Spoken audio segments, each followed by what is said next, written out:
പിതാവിൻ്റെയും പുത്രൻ്റെയും പരിശുദ്ധാത്മാവിൻ്റെയും നാമത്തിൽ. എൻ്റെ പ്രിയപ്പെട്ടവർ, ഇന്ന് ഫെബ്രുവരി 6 വ്യാഴാഴ്ചയാണ്. എല്ലാവർക്കും പരിശുദ്ധ കൃപാസ്ഥാന ജീവനുടെ പ്രത്യക്ഷപ്പെട്ട പരിശുദ്ധ അമ്മയുടെ സ്നേഹാഭിവാദനങ്ങൾ. അമ്മേ, പരിശുദ്ധ അമ്മേ, അമ്മേ, പരിശുദ്ധ അമ്മേ, ദേവമാതാവേ, ദൈവമാതാവേ, അന്ന് അങ്ങ് കൃപാസനത്തിൽ പ്രത്യക്ഷപ്പെട്ട് വരാൻ പോകുന്ന മഹാദുരന്തത്തിൽ നിന്ന് രക്ഷപ്പെടാനും എല്ലാവർക്കും വേണ്ടി പ്രാർത്ഥിക്കുവാനും ആവശ്യപ്പെട്ടിട്ട് 20 വർഷം കഴിഞ്ഞ ഈ വേളയിൽ കൃപാസനത്തിലൂടെ ഞങ്ങൾക്കും ഈ ദേശത്തിനും അങ്ങ് മാധ്യസ്ഥം തേടി തന്ന എല്ലാ അനുഗ്രഹങ്ങൾക്കും കൃപകൾക്കും ഞങ്ങളിപ്പോൾ ഹൃദയം നിറഞ്ഞ നന്ദി പറയുന്നു. അമ്മേ, പരിശുദ്ധ അമ്മേ, സകല കൃപാസനം പ്രാർത്ഥനയോടും ചേർത്ത് ഞങ്ങളിപ്പോൾ പ്രാർത്ഥിക്കുന്ന ഈ കുടുംബത്തിന്റെ പ്രത്യേക നിയോഗം. സ്വന്തം ആവശ്യങ്ങൾ പറയണ സമയമാണിത്.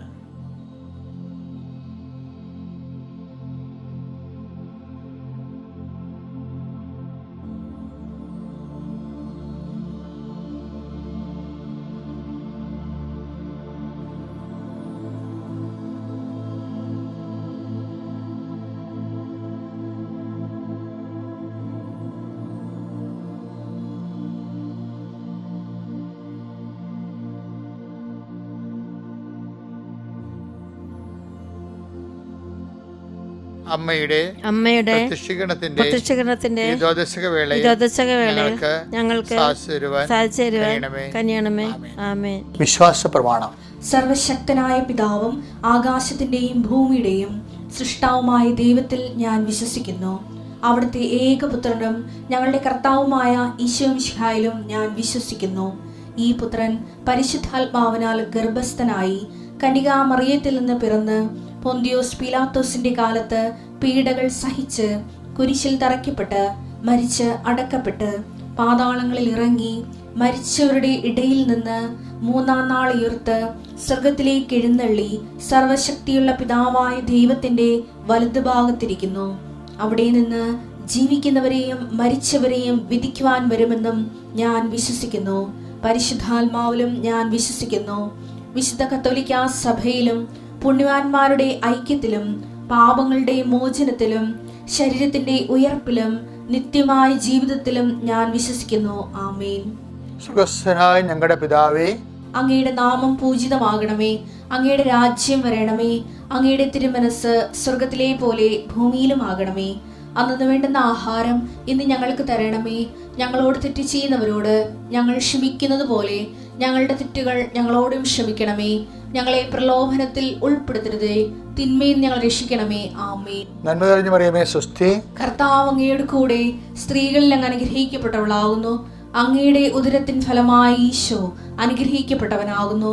പരിശുദ്ധ മറിയമേ, തമ്പുരാന്റെ അമ്മേ, പാപികളായ ഞങ്ങൾക്ക് വേണ്ടി ഇപ്പോഴും ഞങ്ങളുടെ മരണസമയത്തും തമ്പുരാനോട് അപേക്ഷിക്കണമേ. ആമേൻ. എൻ്റെ പ്രിയപ്പെട്ടവരെ, ഒത്തിരി പേര്, അതായത് 20,000 പേരാണ് ഒരേ സമയത്ത് ഈ ശുശ്രൂഷ ലൈവായിട്ട് കൂടുന്നത്. 20,000 പേര് കൂടിയാൽ പോരാ, മൊത്തം കൂടെ 1,00,000 പേരാണ് ഇത് കൂടണത്. അപ്പോൾ ഈ 1,00,000 പേരും 5:30 തന്നെ എഴുന്നേക്കാൻ ശ്രദ്ധിക്കണം. അപ്പോഴേ എന്നുവെച്ചാൽ ആ ഒരു ഫ്രഷ് ഹാൻഡോടുകൂടി നമ്മൾ ഒരു പ്രാർത്ഥനയെ കൂടി നമ്മൾക്കൊരു അന്നത്തെ ദിവസത്തിൻ്റെ പ്രത്യേക നിയോഗങ്ങളെ ഓർത്ത് എംപവർ ചെയ്യാൻ കഴിഞ്ഞു, പ്രാർത്ഥിക്കാൻ കഴിഞ്ഞു. പിന്നെ അത് ഷെയർ ചെയ്തൊരു സുവിശേഷ വേലയും കൂടി ചെയ്യണം നമ്മൾ. അപ്പോൾ വളരെ നല്ലൊരു ശുശ്രൂഷയാണ്. എല്ലാവരും അത് ശ്രദ്ധിച്ച് വേണ്ട പോലെ ചെയ്യാൻ വേണ്ടി ശ്രദ്ധിക്കണം. എൻ്റെ പ്രിയപ്പെട്ടവരെ, നമ്മൾ പ്രാർത്ഥിക്കാൻ തുടങ്ങുന്നു. അനുദിന അനുഗ്രഹ പ്രാർത്ഥനയുടെ ഭാഗമായിട്ട് ശിരസ് നമിച്ച് ആശീർവാദവും അനുഗ്രഹവും പ്രാപിക്കാം. ഈ ദിവസത്തിൻ്റെ അനുഗ്രഹങ്ങളാണ്. കർത്താവിൻ്റെ വിശുദ്ധ പൗരോഹിത്യത്തെ മഹത്വപ്പെടുത്തണമേ. കർത്താവ് സഭയിലുള്ള സാന്നിധ്യം പ്രകടമാക്കണമേ. എൻ്റെ കർത്താവേ, എല്ലാ വിഷയങ്ങളും ഞങ്ങൾക്ക് ഞങ്ങളുടെ ബുദ്ധി, കഴിവ്, വിദ്യാഭ്യാസം, ആരോഗ്യം, അങ്ങനെയുള്ള ഞങ്ങളുടെ യോഗ്യതകളുടെ അപ്പുറത്ത് നടക്കാത്ത കാര്യങ്ങൾ നടക്കരുതെന്ന്, അതില്ലെങ്കിൽ ഞങ്ങൾ തുരഞ്ഞു പോകണമെന്നല്ല നീ ആഗ്രഹിക്കുന്നത്. നിന്റെ അനന്തമായ സ്നേഹത്താൽ നീ കണ്ടുപിടിച്ച ഒരു ഫോർമുല, സൂത്രവാക്യമാണ് എന്താണ്? Not by merit but by grace. അത് നിൻ്റെ ബുദ്ധിയിൽ നിന്ന് കർത്താവിൻ്റെ ഡിവൈൻ ഇൻ്റലിജൻസിൽ വന്നതാണ്. എന്താണ്? യോഗ്യതയില്ലെങ്കിലും കർത്താവിൻ്റെ ഒരു പ്രൊവിഷൻ ഇട്ടിരിക്കുക സാധ്യത. എന്താണ്? കർത്താവിൻ്റെ കൃപ. കർത്താവ്, ആ കൃപയാൽ ഞങ്ങളെ താങ്ങണമെന്ന് പ്രാർത്ഥിക്കുന്നു ഈശോയെ. ആ കൃപ നീ വഴിയാൽ ഉണ്ടായത് ഞങ്ങൾക്കറിയാം. കൃപയും സത്യവും യേശുക്രിസ്തു വഴി ഉണ്ടായി. മോശ വഴി നിയമങ്ങൾ നൽകപ്പെട്ടു, വചനങ്ങൾ നൽകപ്പെട്ടപ്പോൾ കൃപയും സത്യവും യേശുക്രിസ്തു വഴി ഉണ്ടായി. വെളിപാടിൻ്റെ വചനങ്ങളും അതുപോലെ തന്നെ പിതാവായ ദൈവത്തിൻ്റെ ഹൃദയപ്രസാദമായ കൃപയും ഉണ്ടായത്, പിതാവ് പ്രസാദിച്ചത് യേശുക്രിസ്തുവിൻ്റെ ബലിയിലാണ്. അതുകൊണ്ടാണ് ഇവരെൻ്റെ പ്രിയപുത്രനാകുന്നു, ഇവന് ഞാൻ എത്രയും പ്രസാദിച്ചിരിക്കുന്നു എന്ന് പറഞ്ഞു. അതാണ് കൃപയെന്ന് പറയുന്നത്. ദൈവത്തിൻ്റെ പ്രസാദം. ഞാൻ തിരഞ്ഞെടുത്ത എൻ്റെ ദാസൻ, എൻ്റെ ആത്മാവ് പ്രസാദിച്ച എൻ്റെ പ്രിയപ്പെട്ടവൻ. കർത്താവിൻ്റെ ബലിയിലാണ് പ്രസാദം വരുന്നതും കൃപ വരുന്നത്. അതാണ് കൃപയെന്ന് പറയുന്നത്. അപ്പം ആര് കർത്താവിൻ്റെ ബലിയോട് അനുബന്ധിച്ചുകൊണ്ട് അതിൽ നമ്മുടെ വസ്ത്രങ്ങൾ കഴുകി വെളുപ്പിക്കുന്നു, നമ്മുടെ പാപത്തിന് ക്ഷമ അന്വേഷിക്കുന്നുവോ, ആര് കർത്താവിൻ്റെ ബലിയോട് ഐക്യദാർഢ്യം പുലർത്തിക്കൊണ്ട് തേകോചരമായ സുവിശേഷ സാക്ഷ്യമായിട്ട് ജീവിക്കുന്നുവോ, അവിടെ മേലെല്ലാം ഈ കൃപയുണ്ടാകും. എന്തൊരു വലിയ സന്ദേശമാണ് കർത്താവ് നമുക്ക് നൽകണത്. കർത്താവ് നിൻ്റെ കൃപയാൽ അങ്ങനെ മക്കളെ താങ്ങണമെന്ന് പ്രാർത്ഥിക്കുന്നു. ദൈവത്തിൻ്റെ കരുണ അങ്ങനെ മക്കളുടെ ഹൃദയത്തിലേക്ക് ഒഴുക്കണമെന്ന് പ്രാർത്ഥിക്കുന്നു. കർത്താവ് കുഞ്ഞു പിള്ളേരെ കാണിച്ചു തരുന്നുണ്ട്. ചിലപ്പോൾ അവർ ക്ലാസ്സിൽ പോകാൻ പറ്റാത്ത വിധത്തിലുള്ള രോഗങ്ങളുള്ളവരാകാം. കുഞ്ഞു പിള്ളേരെ കാണിച്ചു തരുന്നുണ്ട്. പ്രത്യേകിച്ച് 4ാം ക്ലാസ് 3ാം ക്ലാസ്സിലെ കുട്ടികളെ ഇപ്പോൾ പരിശുദ്ധാത്മാവ് കാണിച്ചു തരുന്നുണ്ട്. ഞാൻ അവർക്ക് വേണ്ടി പ്രത്യേകം പ്രാർത്ഥിക്കുന്നു. അവിടെ അമ്മമാർക്ക് വേണ്ടി പ്രാർത്ഥിക്കുന്നു. കർത്താവ്, കുഞ്ഞു പിള്ളേരുടെ അമ്മമാർ രോഗികളായിട്ട് ആശുപത്രിയിലുണ്ടെങ്കിൽ തീർച്ചയായിട്ടും ഈശോ ആ അമ്മ എഴുന്നേറ്റ് വന്നിട്ട് വേണമെങ്കിൽ കുഞ്ഞിന് ചോറ് കിട്ടാനും ഭക്ഷണം കൊടുക്കാനും സ്നേഹം കിട്ടാനും അവനെ ശ്രദ്ധിച്ച് ലാളിച്ച് വളർത്തി കൊണ്ടുവരാൻ അമ്മമാരെ എല്ലാവരും നീ ആസ്വദിക്കണം. കർത്താവ്, 10ാം ക്ലാസ്സിന് താഴെയുള്ള അമ്മമാർക്ക് വേണ്ടി ഞാൻ പ്രത്യേകം പ്രാർത്ഥിക്കുന്നു. ആ കുഞ്ഞുങ്ങളെ ഭാവിയുടെ തലമുറ നമ്മുടെ രാജ്യത്തിൻ്റെ ഏറ്റവും വലിയ വാഗ്ദാനവും കുടുംബത്തിൻ്റെ തൂണുമായി വളരേണ്ട കുഞ്ഞുങ്ങൾ, അവർ വാടിപ്പോകാതിരിക്കാൻ അമ്മയുടെയും അപ്പൻ്റെയും കരങ്ങൾ അവർക്ക് വേണം. അത് കർത്താവ്, വിവാഹബന്ധം വേർപെടാൻ പോകുന്ന സ്വന്തം വൈകാരിക ഭ്രാന്തിൻ്റെ പേരിലും അതുപോലെ തന്നെ കുടുംബത്തിൻ്റെ ഉത്തരവാദിത്തങ്ങൾ നിർവഹിക്കാൻ ആവശ്യമായ മാനസിക പക്വതയില്ലാത്തതിൻ്റെ പേരിലും ഭാര്യ ഭർത്താക്കന്മാർ കുഞ്ഞുങ്ങളെ വഴിയാതരാക്കാൻ അകന്നു പോകുന്ന ക്രൂരകൃത്യങ്ങളുണ്ട്. കുഞ്ഞുങ്ങളെ ഇതുപോലെ അവരുടെ ബാല്യത്തെ കൊല ചെയ്യുന്നവർക്ക് മാനസാന്തരം ഉണ്ടാകണം. അവർക്ക് അവരുടെ മാനസാന്തരം ഉണ്ടായ കുഞ്ഞുങ്ങളെ ചേർത്ത് പിടിക്കാൻ വേണ്ടി അല്പം ചില അമ്മമാരോട് പറഞ്ഞിട്ടുണ്ട്. അപ്പന്മാരൊക്കെ ആ മക്കളെ ഓർത്താണെന്ന്.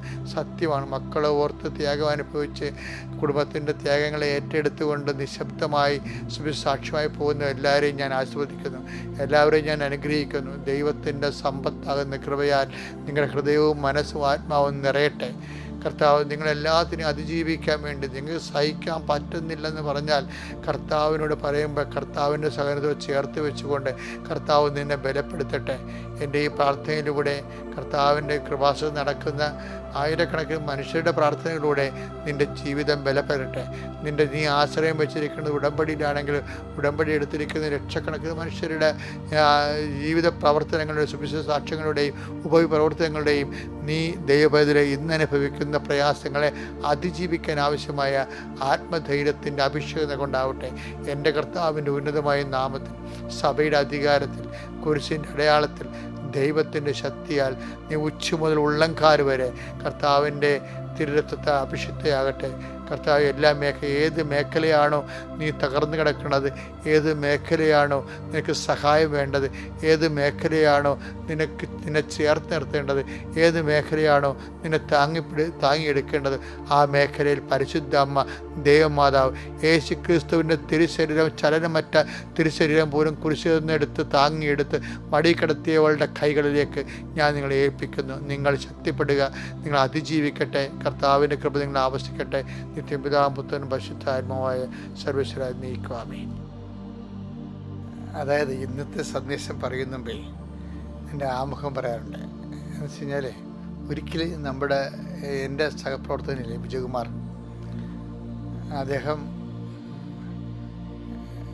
ഇവിടെ വന്നത് 2003 വന്ന. ഇപ്പം 2023 കഴിഞ്ഞ് 25 ഇപ്പം 22 കൊല്ലം അദ്ദേഹം വന്നിട്ട്. അപ്പം അദ്ദേഹം ഒരു നല്ല ബിസിനസ്മാനാണ്. പക്ഷെ അദ്ദേഹത്തിന് ഒത്തിരി പ്രതിയോഗികളുണ്ടായിരുന്നു. CBIയുടെ അന്വേഷണങ്ങൾ വരെ വന്നതാണ്. അപ്പോൾ ഒരിക്കലേ ഞങ്ങൾ കാനഡയിലോ മറ്റേ ചെന്നപ്പോൾ, അവിടെ സുവിശേഷ പേരൊക്കെ ചെന്നപ്പോൾ, അവിടുന്ന് 1-2 പേര് പുള്ളിയോട് ചോദിച്ചേ, അവർ ബിസിനസ്മാരുണ്ടായിരുന്നു അവിടെ, ചോദിച്ചേ, സാറേ ഇത് എങ്ങനെയാണ് സാറേ ഇത് ഈ ബിസിനസ്സും സുവിശേഷ വേലയുമായിട്ട് എങ്ങനെ പൊരുത്തപ്പെടുന്നു ചോദിച്ചു. പുള്ളി ഉദ്ദേശിച്ചത് ബിസിനസ്സിൽ പലതരത്തിലുള്ള സൂത്രപ്പണിയും കള്ളത്തരങ്ങളൊക്കെ ചില ആൾക്കാർ കാണിക്കുമല്ലോ. അപ്പം അത് അനുസരിച്ച് പുള്ളി, അപ്പം അങ്ങേക്ക് കുറച്ച് വചനം അറിയാവുന്ന ആളാണ് ആ ബിസിനസ്മാൻ. അയാൾ പറഞ്ഞ്, ഈ ഒട്ടകം സൂചിക്കുഴയിലൂടെ കിടക്കുന്ന പോലെയാണല്ലോ ധനവാൻ ദൈവരാജ്യത്തിൽ പ്രവേശിക്കുന്നത്. അപ്പോൾ സാറിനത് അറിഞ്ഞുകൊണ്ട് തന്നെയാണ് ഈ സുവിശേഷ വേലയ്ക്ക് ഇറങ്ങിയിരിക്കണം എന്നുള്ളത് വളരെ സ്നേഹത്തോടെ വളരെ അമീക്കബിളായിട്ട് ചോദിച്ചു. പക്ഷെ ഞാനോടത്ത് സാറ് എന്താ മറുപടി എന്ന് പറയുന്നു. അപ്പോൾ സാറ് ഉടനെ പറഞ്ഞ വചനം എന്താണെന്നറിയാമോ? സാറ് എന്നെ ഞെട്ടിച്ച് കളഞ്ഞു. ശരിക്കും പറഞ്ഞാൽ സാറ് പറഞ്ഞ് അതൊക്കെ ശരിയായിരിക്കും, പക്ഷേ നമ്മൾ സൂക്ഷിച്ച ബിസിനസ് ചെയ്യണത്, പക്ഷേ ഇൻ കേസ് അവിടെ എന്തെങ്കിലും ദൈവതിരുസന്നിധിയിൽ ഒരു കുറവ് വന്നു കഴിഞ്ഞാൽ അത് കർത്താവ് തന്നെ നോക്കിക്കൊള്ളുമെന്ന് ഈശോ പറഞ്ഞിട്ടുണ്ടല്ലോ എന്ന് പറഞ്ഞു. അപ്പോൾ ഞാൻ എന്താ സാറ് പറയാൻ പോണത്?